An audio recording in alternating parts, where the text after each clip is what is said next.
तो आज हम लोग का इको का 3rd क्लास है। लास्ट क्लास हम लोग बिजनेस साइकिल्स तक किए थे, ठीक है ना। बिजनेस साइकिल्स का अलग अलग फेजेस। उससे पहले हम लोग इकोनॉमिक्स का 1st क्लास किए थे, जहाँ पे बेसिक कॉन्सेप्ट्स उन्होंने एक्सप्लेन किए थे। आज हम लोग स्टार्ट करेंगे economic growth and economic development से। अब देखो, सबसे पहले समझना है कि कौन सा बेटर टर्म है, इकोनॉमिक ग्रोथ या इकोनॉमिक डेवलपमेंट। अब देखो, बहुत स्टूडेंट लोगों को कंफ्यूजन होता है कि ग्रोथ ज़्यादा बेटर टर्म है या डेवलपमेंट ज़्यादा बेटर टर्म है। तो हम ये पहले बता दें, development is a better and more inclusive term growth से ज़्यादा। जैसे कि फॉर एग्जांपल मान लो कि एक जो है कोई इंसान है जो कि बॉल्ड है, ठीक है, जिसका सर में हेयर नहीं होता है। जैसे कि मान लो किसी का सर में हेयर होता ही नहीं है, अब वो कुछ medicine oil and all use किया और उसका सर से हेयर ग्रो करने लगा, तो इसको हम लोग क्या बोलते हैं, ग्रोथ या डेवलपमेंट? इसको हम लोग बोलेंगे डेवलपमेंट। मतलब जो चीज नहीं था वो अब एग्जिस्ट करने लग गया है। बट अगर मान लो हम लोग का हेयर जो है छोटा छोटा है बहुत, अब हम बहुत उसमें यूज किए ऑयल एंड ऑयल, मसाज वसाज किए, अब मेरा हेयर जो है बहुत बड़ा हो गया, घना हो गया, तो इसको हम लोग बोलते हैं ग्रोथ। जो चीज ऑलरेडी एग्जिस्ट कर रहा था उसमें इंप्रूवमेंट आया, क्वांटिटेटिव चेंजेस आए, ठीक है ना। तो यही डिफरेंस है ग्रोथ और डेवलपमेंट का। ग्रोथ का मतलब होता है क्वांटिटेटिव चेंजेस आना, इनकम में इंक्रीज आना, ठीक है ना। वेयरएज डेवलपमेंट का मतलब होता है इनकम भी इंक्रीज हो रहा है, लिटरेसी रेट भी बढ़ रहा है, हेल्थ सेक्टर्स में भी इंप्रूवमेंट आ रहा है, इंफ्रास्ट्रक्चर भी डेवलप हो रहा है, ओवरऑल कंट्री का स्टैंडर्ड ऑफ लिविंग रेज हो रहा है। ओवरऑल कंट्री का स्टैंडर्ड ऑफ लिविंग रेज हो रहा है, इसको हम लोग बोलते हैं डेवलपमेंट। तो देखो,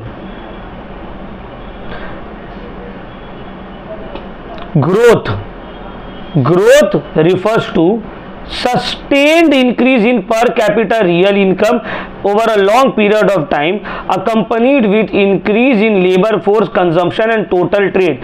मतलब इन शॉर्ट बोला गया, थोड़ा लॉन्ग पीरियड ऑफ टाइम में आपका रियल पर कैपिटा इनकम मतलब मनी इनकम, समझ में आ रहा है, रियल इनकम मतलब मनी इनकम जो है वो आपका इंक्रीज हो रहा है। Clear point. लेकिन development refers to quantitative changes. Development में इनकम भी बढ़ रहा है, साथ ही साथ इंस्टीट्यूशनल चेंजेस भी आ रहे हैं, स्टैंडर्ड ऑफ लिविंग में इंप्रूवमेंट आ रहा है। समझ में आ रहा है। अब जैसे कि एक एग्जांपल लेते हैं, मान लो हम लोग का सोसाइटी का एरिया का एक इंसान है जो पहले बहुत गरीब था, अब वो बिजनेस करने लगा और बहुत पैसा कमा लिया, तो हम लोग उसको क्या बोलेंगे, वो डेवलप कर गया। हम लोग बोलेंगे भाई इसका ग्रोथ हुआ है ना, ग्रोथ हुआ है। हम काम कर रहे हैं कोई स्कूल में, वहां पे एज ए टीचर है, अब मेरा सैलरी है, वो मेरा सैलरी इंक्रीज हो जाएगा, तो हम क्या बोलेंगे, मेरा ग्रोथ हुआ है। समझ में आ रहा है। तो ग्रोथ मतलब सिर्फ मॉनिटरी एस्पेक्ट से चेंजेस आ रहा है। डेवलपमेंट कब बोलेंगे, एक इंसान का इनकम बढ़ गया, उसका हेल्थ अच्छा हो गया, वो पढ़ा लिखा हो गया, लिटरेट हो गया, समझदारी वाला बात कर रहा है, उसका स्टैंडर्ड ऑफ लिविंग रेज हो गया, तब हम लोग बोलेंगे भाई ये इंसान डेवलप कर गया, नए नए स्किल्स सीख लिया है। तो डेवलपमेंट एक ज्यादा इंक्लूसिव टर्म है। क्लियर हो रहा है पॉइंट। तो ग्रोथ, तो देखो ग्रोथ जो है ये एक यूनिडायमेंशनल है, एक डायरेक्शन में चेंजेस आया, इनकम में चेंजेस आया। डेवलपमेंट एक मल्टी डायमेंशनल है। मल्टी डायमेंशनल का मतलब होता है इनकम तो बढ़ ही रहा है सर, लेकिन सिर्फ इनकम नहीं बढ़ रहा है, इनकम के साथ साथ स्टैंडर्ड ऑफ लिविंग बढ़ रहा है, एम्प्लॉयमेंट कंट्री का बढ़ रहा है, लिटरेसी रेट बढ़ रहा है, इंफ्रास्ट्रक्चरल बढ़ रहा है, ठीक है। ग्रोथ जो है ये क्वांटिटेटिव इन कैरेक्टर है, नंबर्स में चेंजेस आता है। डेवलपमेंट में नंबर्स और क्वालिटी दोनों में चेंजेस आता है।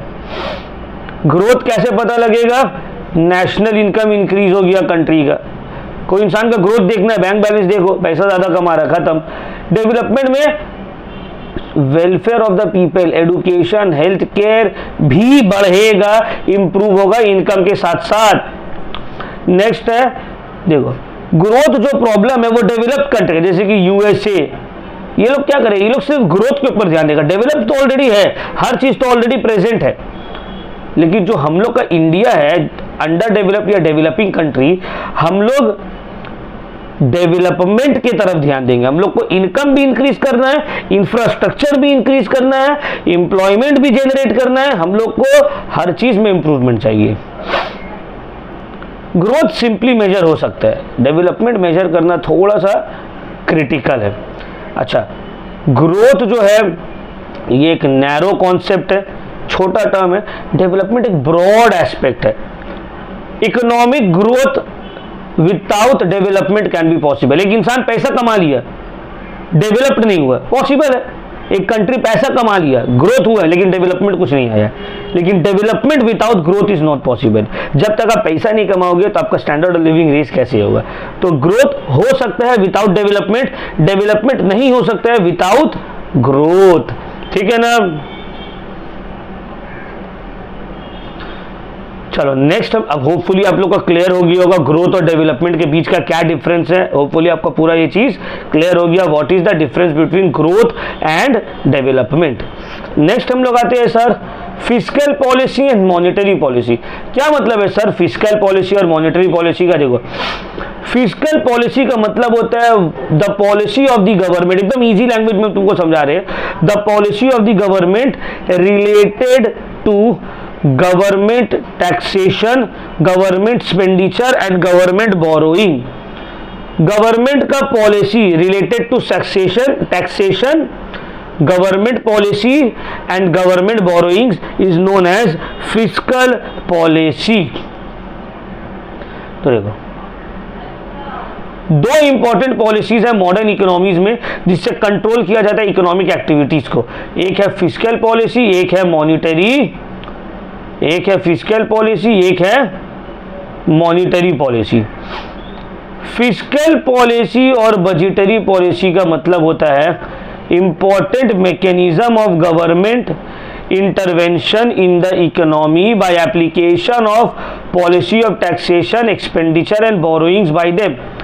सिंपल लैंग्वेज में जैसे कि हम बताएं, गवर्नमेंट इकोनॉमी में इंटरवीन करता है, चेंजेस लाता है through policy of taxation, through government borrowings and government expenditure. इसको ही बोलते हैं फिस्कल पॉलिसी। अब ये जरूरी है इकोनॉमिक प्रॉब्लम्स को सॉल्व करने के लिए और इकोनॉमिक ग्रोथ को प्रमोट करने के लिए फिस्कल पॉलिसी इज इंपॉर्टेंट। ठीक है, next is monetary policy. What do you mean by monetary policy? Monetary policy क्या होता है? दी पॉलिसी, देखो मॉनिटरी पॉलिसी का मतलब होता है the policy of the RBI और the central bank of the country related to the supply of money. Money के सप्लाई से रिलेटेड जो policy Reserve Bank of India या फिर central bank of the country बनाता है उसको हम लोग बोलते हैं मॉनिटरी पॉलिसी। मनी सप्लाई को इंक्रीज करना है इकोनॉमी में, मनी सप्लाई को डिक्रीज करना है इकोनॉमी में, ये सब पॉलिसीज को बोला जाता है fiscal policy, sorry monetary policy. देखो, मॉनिटरी पॉलिसी एक ब्रॉड फ्रेमवर्क है मनी को मैनेज करने के लिए इकोनॉमी में, जो कि कौन बनाता है? Central bank of the country. Fiscal policy government design करता है, ठीक है ना। और मॉनिटरी पॉलिसी सेंट्रल बैंक जो कि कंट्री में होता है, हर कंट्री में एक सेंट्रल बैंक होता है, इंडिया में रिजर्व बैंक ऑफ इंडिया। तो इंपॉर्टेंट मॉनिटरी पॉलिसी क्या क्या है? वेरिएशन इन बैंक रेट को चेंज करना, reserve ratio, cash reserve ratio, statutory liquidity ratio को चेंज करना, ओपन मार्केट ऑपरेशंस, ये सब अलग अलग पॉलिसीज है जो सेंट्रल बैंक यूज करता है मनी सप्लाई को कंट्रोल करने के लिए, ठीक है ना। अब देखो फिर से एक बार क्विक रिवीजन दे रहे हैं। फिस्कल पॉलिसी का मतलब गवर्नमेंट का पॉलिसी रिलेटेड टू टैक्सेशन। अब गवर्नमेंट चाह रहा है कोई चीज का प्राइस को कम करना, टैक्सेशन कम कर देगा। जा रहा है कोई चीज का प्राइस को बढ़ाना, टैक्सेशन बढ़ा देगा। जैसे कि कोविड के टाइम में देखा था, क्या नाम है, पीपीई किट्स जो है, पीपीई किट्स का डिमांड बढ़ गया था और यूजेस भी था। गवर्नमेंट क्या किया, उसके ऊपर टैक्स कम कर दिया ताकि ज्यादा अफोर्डेबल हो पाए लोगों के लिए। तो ये सब फिस्कल पॉलिसी है, ठीक है ना। फिर गवर्नमेंट देख रहा है कोविड के टाइम में लोग पैसा खर्च करने नहीं मांग रहे, लोगों के पास पैसा कम है, इनकम कम है, खर्च करने नहीं मांग रहे। अब अगर लोग पैसा खर्च नहीं करेंगे, डिमांड जनरेट नहीं होगा, डिमांड जनरेट नहीं होगा तो गुड सप्लाई नहीं होगा, बनेगा नहीं, प्रोडक्शन कम हो जाएगा, प्रोडक्शन कम आएगा होगा तो कंपनी जो है ले ऑफ स्टार्ट कर देगा, क्या करेगा, लोगों को जॉब से निकालना स्टार्ट कर देगा, तो फिर मास अनएम्प्लॉयमेंट आ जाएगा, रिसेशन आ जाएगा, डिप्रेशन आ जाएगा।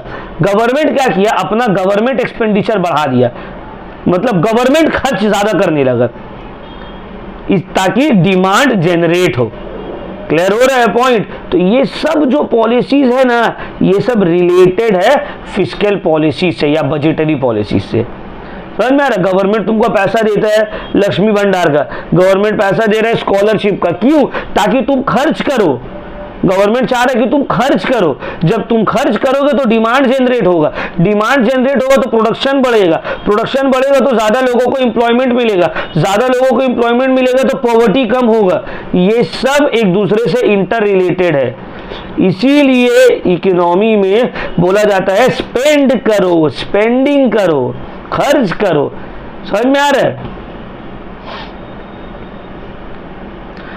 अब मॉनिटरी पॉलिसी का मतलब policy of the government related to supply of money, money supply से रिलेटेड पॉलिसी को बोला जाता है मॉनिटरी पॉलिसी। अब देखो सप्लाई ऑफ मनी का क्या मतलब है, ये आरबीआई कंट्रोल करता है इन्फ्लेशन को चेक करने के लिए, महंगाई को चेक करने के लिए।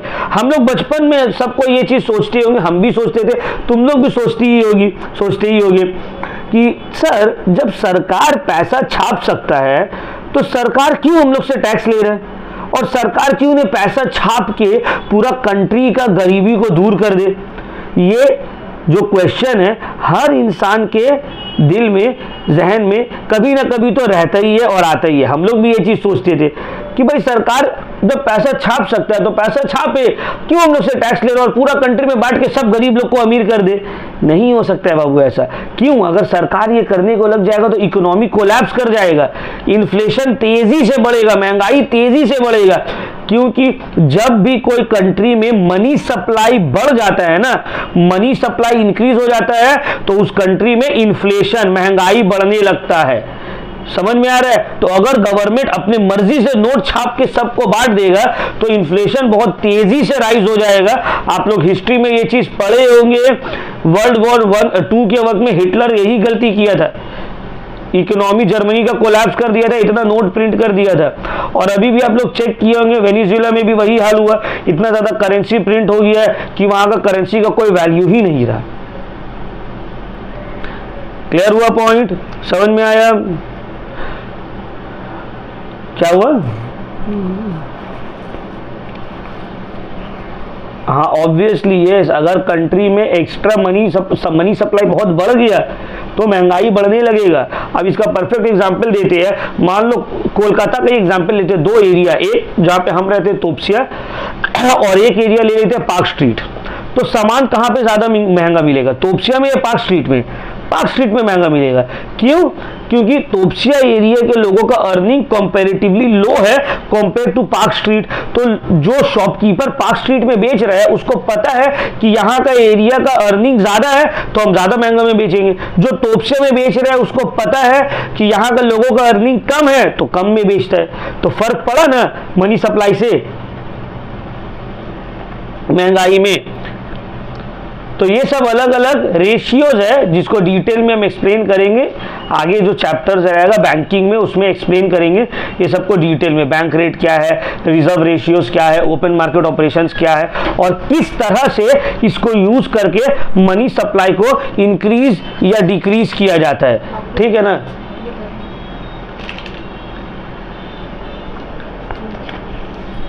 Clear point? चलो नेक्स्ट आते हैं बैलेंस ऑफ पेमेंट। ठीक है, तो ये सब पॉइंट जो है जो देख रहे हो तुम लोग इंस्ट्रूमेंट्स ऑफ मॉनिटरी पॉलिसी, इसको हम डिटेल में बैंकिंग वाले चैप्टर में एक्सप्लेन करेंगे आपको। ठीक है, अगर इसमें कुछ डाउट हो अभी तो डाउट होगा, ऑब्वियस सा बात है, बट अभी यही याद रखना कि ये सब मॉनिटरी पॉलिसी का टेक्निक्स है, इंस्ट्रूमेंट है जिसको आरबीआई यूज करता है मनी सप्लाई को बढ़ाने और घटाने के लिए इकोनॉमी में। अब कैसे करके करते हैं, ये क्या चीज है, इसको हम लोग बैंकिंग वाले चैप्टर में डिटेल में पढ़ेंगे। अगर फिर भी किसी को कोई डाउट हो रहा है तो हमको व्हाट्सएप करो, माय व्हाट्सएप नंबर ऑलरेडी सबको दे दिया गया है। ठीक है, एंड गेट इट क्लियर। चलो नेक्स्ट, बैलेंस ऑफ पेमेंट। क्या मतलब है बैलेंस ऑफ पेमेंट का? देखो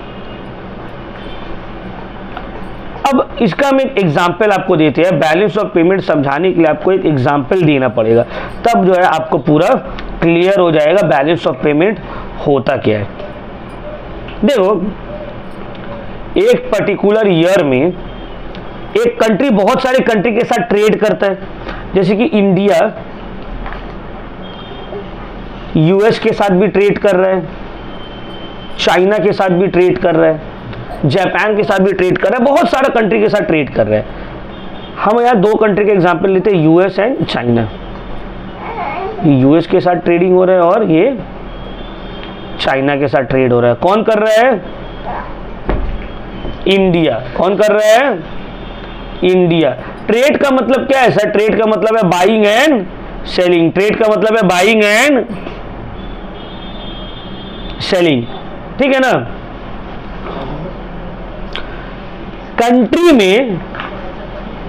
कंट्री में जो भी सामान आप मंगवा रहे हैं यूएस से या चाइना से, उसको बोलते हैं इंपोर्ट, और जो भी सामान आप बेच रहे हैं उसको बोलते हैं एक्सपोर्ट।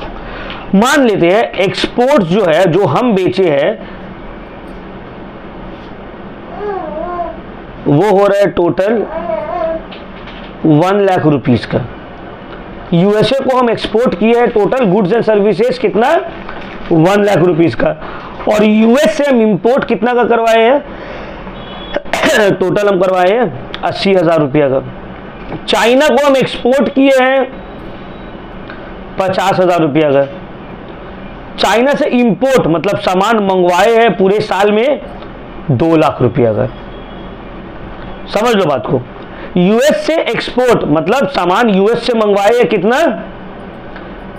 80,000 का इंपोर्ट करवाए, बेचे है 1 लाख का। चाइना को बेचे है 50,000 का, मंगवाए है 2 लाख का।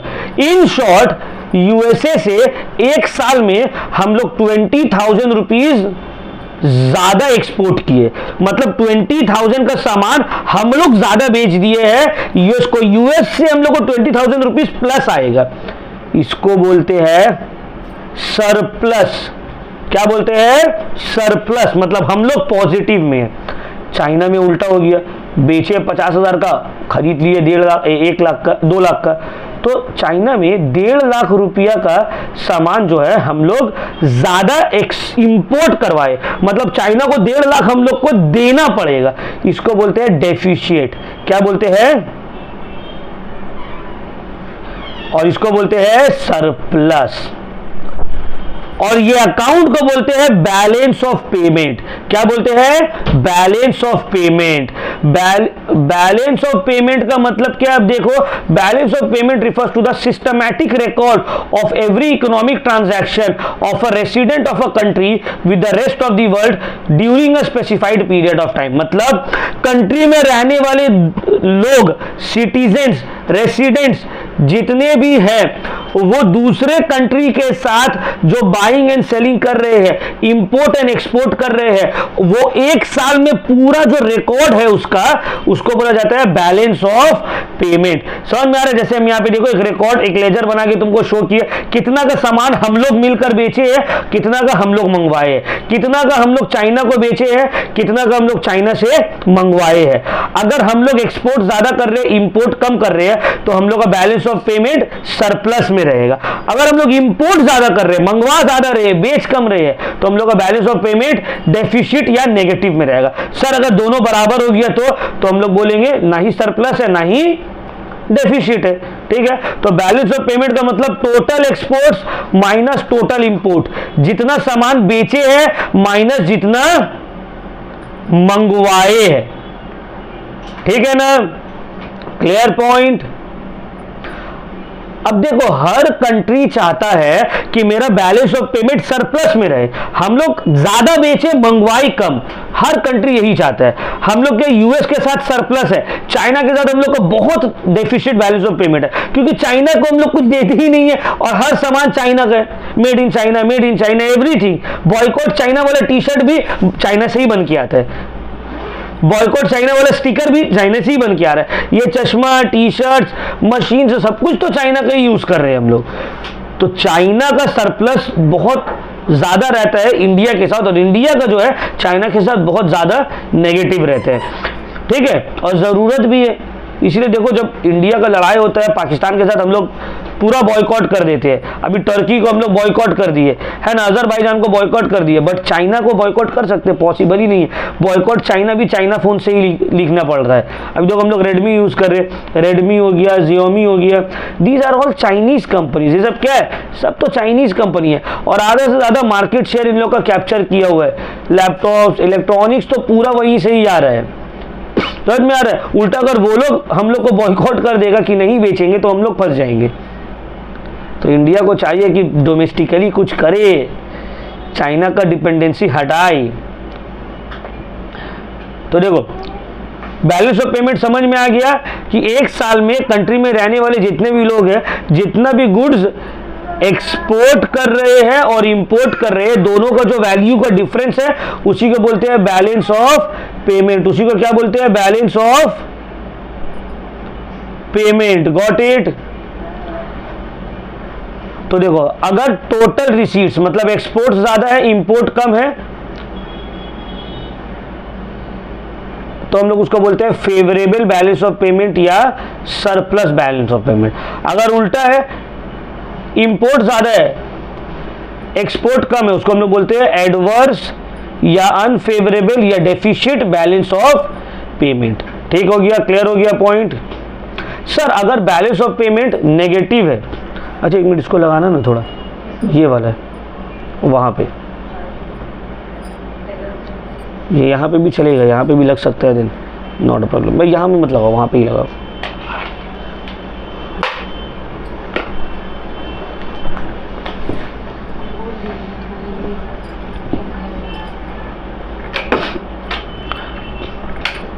अब सर अगर बैलेंस ऑफ पेमेंट नेगेटिव है तो क्या कर सकते हैं सर? मान लो जैसे आप बताए, जैसे कि आप बताए अभी चाइना के साथ हम लोग का बैलेंस ऑफ पेमेंट जो है अनफेवरेबल है, तो इसको क्या किया जा सकता है इंप्रूव करने के लिए? इसको एडवर्स बैलेंस ऑफ पेमेंट को कंट्रोल करने का कुछ तरीका है। पहला है imposition of tariff and quota on volume of import. Import के ऊपर जो है, इंपोर्ट के ऊपर जो कंट्री से हम लोग मंगवा रहे हैं उसके ऊपर टैक्सेस लगा दो, टैरिफ्स लगा दो ताकि वो महंगा हो जाए। दूसरा कोटा इंपोज कर दो कि भाई पर आदमी या पर ईयर इतना ज़्यादा आप इंपोर्ट नहीं कर सकते। एक फिक्स, जैसे कि राशनिंग सिस्टम होता है ना, भाई एक आदमी एक राशन कार्ड रहेगा और एक राशन कार्ड में 5 kg अनाज देंगे ताकि ज़्यादा किसी को नहीं मिले।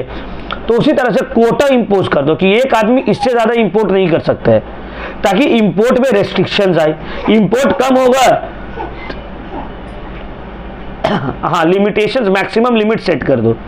दूसरा होता है एक्सपोर्ट का पॉलिसी को प्रमोट करो। जो कंपनी एक्सपोर्ट कर रहा है उसको सब्सिडीज दो, उसको छूट दो, उसको हेल्प करो, उसको लोन दो। गवर्नमेंट ये चीज करता है एक्सपोर्ट को, ताकि एक्सपोर्ट करेगा तभी तो बाहर का करेंसी आएगा, ठीक है। तो एक्सपोर्ट को प्रमोट करो।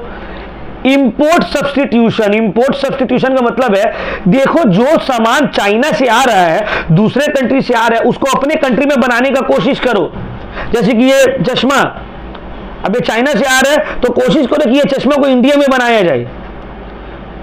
अब अगर देखो हम लोग रेडमी, xiaomi, वीवो क्यों खरीदते? अगर कोई इंडियन ब्रांड रहा, माइक्रोमैक्स अगर बहुत अच्छा रहता है, या रिलायंस या अडानी या टाटा या कोई भी इंडियन कंपनी अगर ऐसा इस प्राइस में इतना अच्छा फोन बना दे तो हम लोग क्यों नहीं खरीदेंगे? हम लोगों की चाइना से मोहब्बत थोड़ी है कि चाइनीज फोन ही खरीद रहे हैं। लोग देख रहे हैं भाई क्वालिटी अच्छा है, अफोर्डेबल है, और इंडिया में ज्यादातर लोअर क्लास इनकम है, लोअर क्लास लोग हैं,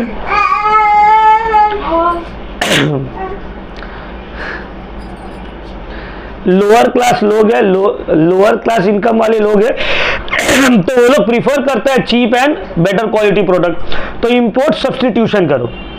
एंड लास्ट पॉइंट है डिवैल्यूएशन ऑफ योर करेंसी। अपने करेंसी का वैल्यू को कम कर दो, अपने करेंसी का वैल्यू को कम कर दो, क्योंकि जब तुम अपने करेंसी का वैल्यू को कम करोगे तो लोग एक्सपोर्ट ज्यादा करेंगे, दूसरे कंट्री वाले लोग एक्सपोर्ट ज्यादा करेंगे और तुम्हारा एक्सपोर्ट इंप्रूव होगा। जैसे कि फॉर एग्जांपल मान लो, अच्छा इसको हम डिटेल में भी एक्सप्लेन करेंगे आगे, डिवैल्यूएशन ऑफ करेंसी। तो ये सब पॉइंट समझ में आ गया। अब आते हैं इसको devaluation of currency. Sir devaluation of currency का मतलब समझ आइए, क्या मीनिंग है इसका। अभी हम आपको डिवैल्यूएशन ऑफ करेंसी का पूरा मीनिंग समझाएंगे।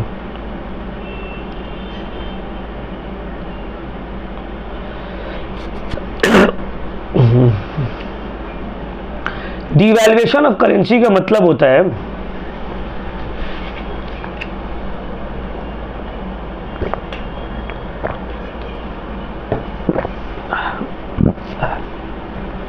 डिवैल्यूएशन ऑफ करेंसी का मतलब होता है कि अपने करेंसी के वैल्यू को डेप्रिशिएट करना, डिक्रीज करना फॉरेन करेंसी के वैल्यू के मुकाबले में। ये किया जाता है एडवर्स बैलेंस ऑफ पेमेंट को कंट्रोल करने के लिए। अब एक्सप्लेन करते हैं, देखो डिवैल्यूएशन ऑफ करेंसी। मान लो $1 अभी है फॉर एग्जाम्पल 85 रुपीज। डिवैल्यूएशन का मतलब होता है अपने करेंसी का वैल्यू को और कम कर दो। हम लोग बोलते हैं नहीं, गवर्नमेंट बोला $1 जो है वो 100 रुपीज हो जाएगा। मतलब पहले $1 देके 85 रुपीज लिया जाता था, अब $1 देके आप 100 रुपीज ले लोगे। अब सर ये तो नुकसान हुआ ना, अपने करेंसी का वैल्यू को घटा दे रहे हो। और यस बाबू ये नुकसान हुआ, बट इससे कुछ फायदा भी है। फायदा ये है एक्सपोर्ट सब हम लोग का इंप्रूव होगा। क्यों? मान लो एक यूएस का इंसान था, वो इंडिया से एक शर्ट खरीदता था, शर्ट मंगवाता था जिसका दाम था 85 रुपीज। कितना दाम था? 85 रुपीज। मतलब $1 उसको खर्च करना पड़ता था। तो मान लो अगर वो 100 शर्ट ऑर्डर किया तो उसको देना पड़ता था 850 रुपीज, जो कि वहां का होता था $10 वो पे करता था। अब सेम 100 शर्ट के लिए उसको $10 देना नहीं होगा। क्यों? अब उसका वही काम जो है $8.5 पे हो जाएगा। क्यों? क्योंकि अब $1 का वैल्यू हो गया है 100 रुपीज। तो पहले सेम शर्ट जिसके लिए उसको $10 पे करना पड़ता था, क्योंकि करेंसी का वैल्यू 85 रुपीज था पर डॉलर, अब वही 100 शर्ट वो $8.5 में मंगवा सकता है, क्योंकि अब $1 का वैल्यू हो गया है 100 रुपीज। तो यहां पे करेंसी को डीवैल्यू करने के वजह से फॉरेनर्स लोग के लिए सामान इंडिया में सस्ता होने लगा है, तो वो लोग ज्यादा डिमांड करेगा, ज्यादा एक्सपोर्ट करेंगे हम लोग यहां से। तो कंट्री का जो एडवर्स बैलेंस ऑफ पेमेंट है, कंट्री का जो नेगेटिव बैलेंस ऑफ पेमेंट है, वो इंप्रूव होगा, क्योंकि हम लोग का एक्सपोर्ट बढ़ जाएगा कंट्री के करेंसी को डीवैल्यू करने के वजह से। समझ में आया?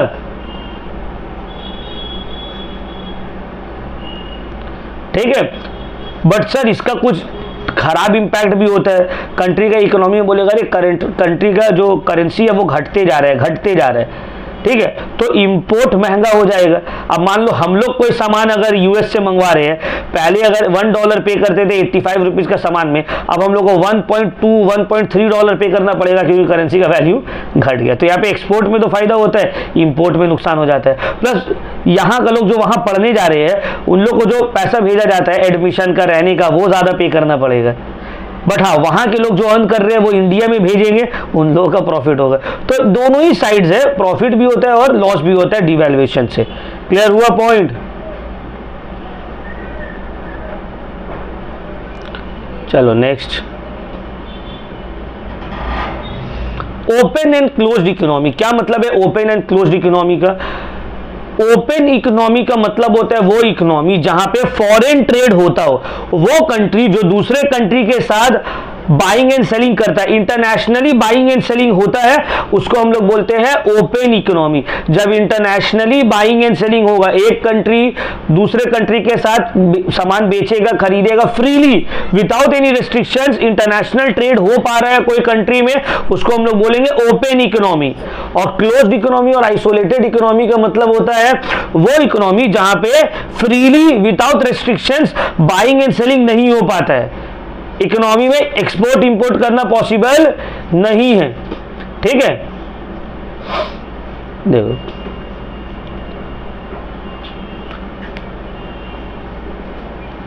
when the government of the economy is engaged in trade with the rest of the world regard to exchange of goods and services, it can be regarded as open economy. In simple words, open economy are engaged in every types of trade and finance relations with other countries के साथ trade हो रहा है. On the other hand, when the government of the economy is not allowing any kind of trade activities with other countries with regards to exchange of goods and services, उसको बोला जाएगा closed economy या फिर isolated economy. क्या बोला जाएगा? closed economy या फिर isolated economy.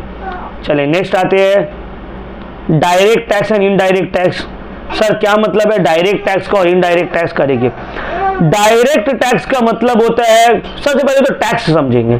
ये है टैक्सेशन का पार्ट. जो कॉमर्स के स्टूडेंट है, टैक्स जिसका है वो तो समझ ही गए होंगे कि टैक्स क्या है, डायरेक्ट टैक्स इनडायरेक्ट टैक्स क्या है. देखो, टैक्स का मतलब क्या होता है पहले ये समझेंगे. A tax is a compulsory payment made by the residents of the country to the government of that country without expecting any direct benefit. क्या मतलब है? देखो फिर से एक्सप्लेन कर रहे हैं. अ टैक्स, अच्छा लिखा हुआ होगा, एक टैक्स जो है वो कंपलसरी पेमेंट है जो कंट्री में रहने वाले लोग करते हैं उस कंट्री के गवर्नमेंट को, जिसके बदले में उसको कुछ डायरेक्टली बेनिफिट नहीं मिलते हैं. अब टैक्स क्या ऑप्शनल है कि देंगे या नहीं देंगे? नहीं बाबू, देना ही होगा. टैक्स ऑप्शनल नहीं है, कंपलसरी है. जो भी कंट्री में रह रहा है उसको पे करना ही पड़ेगा. किसको पे करेंगे? हम जाके मोहल्ला में नीचे में सब दुकानदार को बोलेंगे अरे बाबू टैक्स दो, वो टैक्स देगा हमको? हम कौन होते हैं टैक्स कलेक्ट करने वाले? टैक्स कलेक्ट करेगा गवर्नमेंट. कौन कलेक्ट करेगा? गवर्नमेंट कलेक्ट करेगा. किससे? कंट्री में रहने वाले लोगों से. और इस टैक्स के बदले में जो जो टैक्स दे रहे हैं उसको डायरेक्ट कोई बेनिफिट नहीं मिलेगा. ऐसा नहीं है बोलेंगे हम 10 लाख रुपए टैक्स दिया, मेरा बिल्डिंग का नीचे का रोड को एकदम चकचका के बना दो, वहां पे जो है स्ट्रीट लाइट्स लगा दो, वहां पे एकदम डेकोरेट कर दो, मेरा बिल्डिंग को पेंट करवा दो, हम 10 लाख दिए. अरे वो टैक्स नहीं दिया, वो इंसान एकदम ये रोड में चलेगा नहीं, वो जाए एकदम कोना से चलेगा, वो रोड के बीच से नहीं चलेगा. ऐसा होता है? नहीं.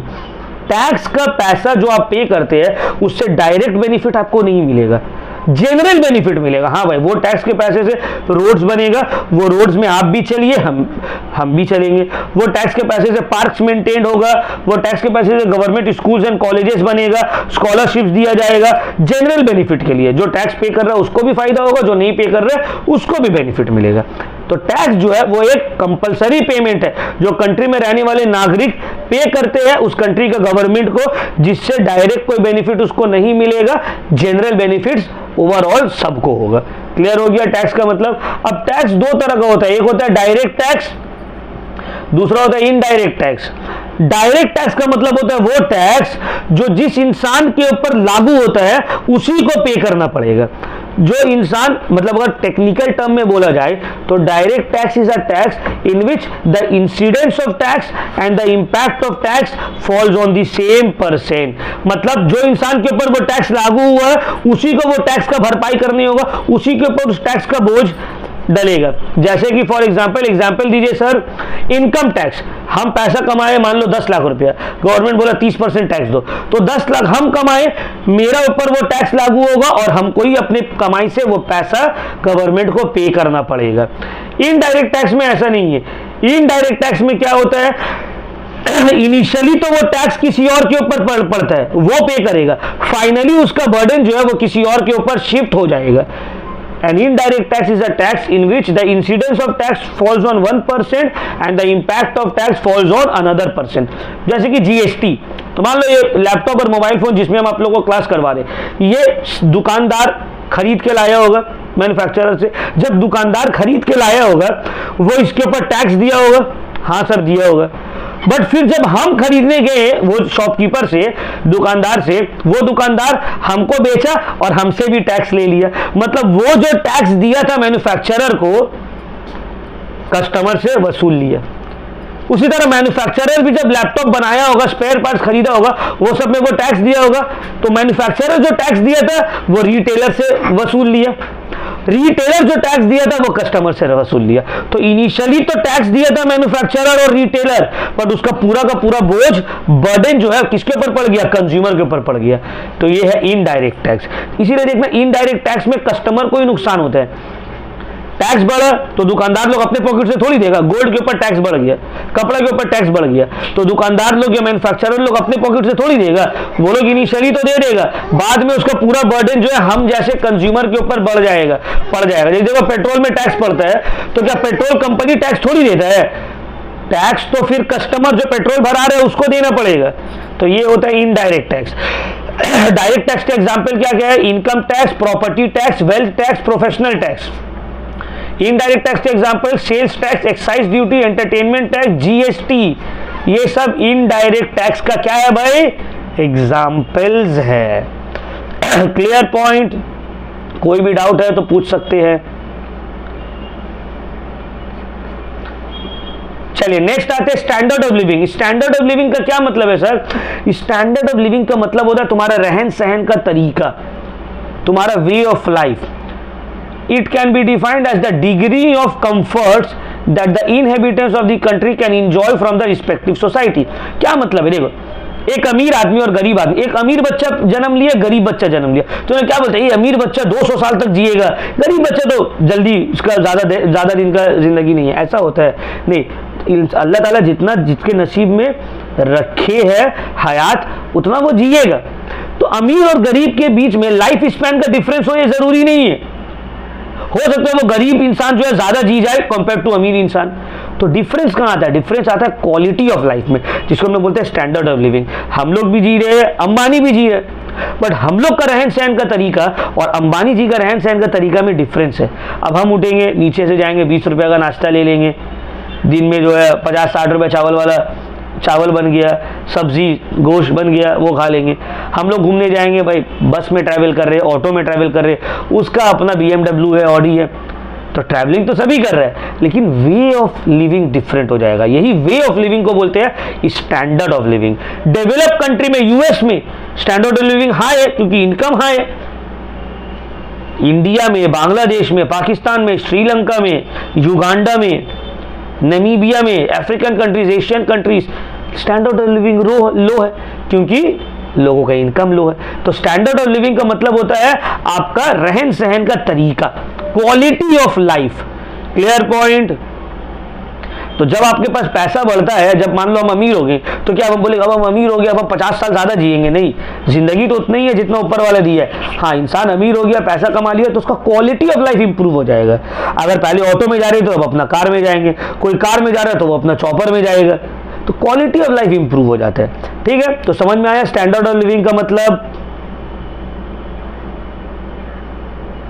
नेक्स्ट आते हैं inflation and deflation. Sir inflation का क्या मतलब होता है? देखो, इन्फ्लेशन का मतलब होता है the increase in the general price level of the economy in a long period of time. जब कंट्री में सब सामान का दाम, जब कंट्री में जितने भी सामान है सबका दाम इंक्रीज होने लगता है, बढ़ने लगता है over a long period of time, उसको हम लोग बोलते हैं इन्फ्लेशन, उसको हम लोग बोलते हैं महंगाई। तो जब जनरल प्राइस लेवल इकोनॉमी में राइज हो रहा है कंसिस्टेंटली, उसको हम लोग क्या बोलेंगे? इन्फ्लेशन। जैसे कि फॉर एग्जांपल अभी एक नॉर्मल जिंदगी जीने के लिए इंसान अगर 30,000 रुपया महीना कमा रहा है तो वो मिडिल क्लास लाइफ जी सकता है, लेकिन अगर आज से 50 साल बाद जाएंगे तो क्या 30,000 रुपये में कोई मिडिल क्लास लाइफ जी लेगा? नहीं जी पाएगा सर। क्यों? क्योंकि इन्फ्लेशन तब तक बढ़ गया होगा बहुत। जैसे कि अब हम लोग अपना पापा से, मम्मी से, दादा से, दादी से पूछेंगे कि आप लोग के टाइम में एक नॉर्मल जिंदगी जीने के लिए महीना का कितना कमाने से हो जाता, तो उन्हें बोलेंगे हम लोग के टाइम में तो 2,000, 3,000 या 4,000 में एक इंसान अच्छा जिंदगी जी लेता था महीना का। अभी कोई 3-4 रुपया महीना कमाएगा तो क्या कुछ ही नहीं कर पाएगा, वो भूखा रहना पड़ेगा उसको। तो ये क्यों हुआ? क्योंकि इन्फ्लेशन, महंगाई वक्त के साथ साथ बढ़ते गया। यही महंगाई जो वक्त के साथ बढ़ता है इसको बोलते हैं इन्फ्लेशन। समझ में आ रहा है? जब ओवरऑल इकोनॉमी में जितना भी गुड्स एंड सर्विसेज है सबका प्राइस कंसिस्टेंटली बढ़ते रहे, उसको हम लोग बोलेंगे inflation, long period of time के लिए। और इसी का ऑपोजिट होता है डिफ्लेशन। डिफ्लेशन का मतलब जब ओवरऑल प्राइस जो इकोनॉमी में है वो वक्त के साथ कम होना चालू हो जाता है, वक्त के साथ डिक्रीज होना चालू हो जाता है, उसको हम लोग बोलते हैं इन्फ्लेशन का ऑपोजिट डिफ्लेशन। क्या बोलते हैं? डिफ्लेशन। तो जब ओवरऑल प्राइस इकोनॉमी में इंक्रीज हो रहा है उसको बोलेंगे इन्फ्लेशन। जब ओवरऑल गुड्स एंड सर्विसेज का प्राइस इकोनॉमी में डिक्रीज हो रहा है उसको क्या बोलेंगे? डिफ्लेशन। क्या बोलेंगे? डिफ्लेशन। क्लियर हुआ पॉइंट? ठीक है, तो आज के लिए हम लोग यहाँ तक करते हैं, क्योंकि ये वाला जो पोर्शन है ना, gross national product, gross domestic product, ये सब थोड़ा फॉर्मूला बेस्ड है। तो एक क्लास, नेक्स्ट क्लास जब करवाएंगे कल, तो इसमें जीएनपी, जीडीपी जितना भी है सबको एक्सप्लेन भी कर देंगे, सबका फॉर्मूला भी लिखवा देंगे, क्योंकि अभी 2-4 लिखवा के फिर टाइम ओवर हो जाएगा, रुकना पड़ेगा, फिर आधा अभी करवाएंगे, आधा कल करवाएंगे, तो इसके होगा ब्रेक, रिदम ब्रेक हो जाएगा। तो रिदम ब्रेक नहीं होना चाहिए। ये सब देख रहे हो, सम्स बेस्ड है, नेशनल इनकम एंड ऑल जो है। तो नेक्स्ट क्लास जो है इसका जितना भी फॉर्मूला बेस्ड है, पूरा फॉर्मूला बेस्ड फॉर्मूला लिखवा देंगे यहाँ तक। उसके बाद नेशनल इनकम अकाउंटिंग सिर्फ रह जाएगा। उसके नेक्स्ट क्लास में नेशनल इनकम अकाउंटिंग को एक्सप्लेन करके ये चैप्टर हम लोग का हो जाएगा पूरा कंप्लीट। मतलब 2 क्लासेस और करेंगे। ये जो सबसे बड़ा वाला चैप्टर है, सबसे बड़ा वाला चैप्टर ये इस ईयर का, इसको पूरा कंप्लीट कर देंगे। एक क्लास में हम पूरा फार्मूलाज लिखवाएंगे, ठीक है, एक क्लास में पूरा फार्मूलाज लिखवा देंगे, उसको याद करने एक्सप्लेन कर देंगे। फिर नेक्स्ट क्लास में नेशनल इनकम अकाउंटिंग को करवा देंगे, चैप्टर हो जाएगा कंप्लीट। ठीक है, तो कोई भी डाउट यहां तक? ठीक है, तो ये वाला क्लास को जो यहीं पे करते हैं।